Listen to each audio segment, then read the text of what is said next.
পাপা পাপা সরকার মন্ত্রী MLA member এগুলা কি গো? সরকার হলো, ধরো আমাদের বাসায় আমি টাকা উপার্জন করি, আমি সরকার। আমরা সবাই তোমার মার কথা শুনে উঠা বসা করি। তোমার মা হলো মন্ত্রী, তোমার ভাই হয়েছে এমএলএ, মন্ত্রীর সব কথা শোনে। আর যে সবার কথা শোনে সে হলো মেম্বার।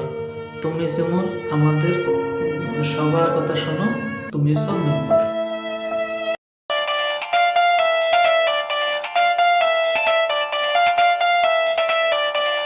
মা, মামা ফোন দিছে।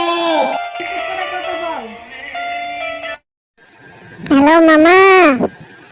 ভালো আছো তোমরা? আলহামদুলিল্লাহ। তোমরা সবাই কি করতেছো? সরকার শুয়ে আছে, মন্ত্রী কিচেনে ভাত বানাচ্ছে, এমএলএ স্কুলে গেছে, আমি মেম্বার তোমার সাথে কথা বলতেছি। আরে ফোনটা কি ঠিক জায়গায় লেগেছে? জি মামা, ফোনটা ঠিক জায়গায় লেগেছে। আমি মেম্বার তোমার সাথে কথা বলতেছি। ओ भाई मारो मुझे, मारो मारो मुझे, मारो मारो। नहीं ये मजाक हो रहा है, एक सेकंड यार, मजाक हो रहा है।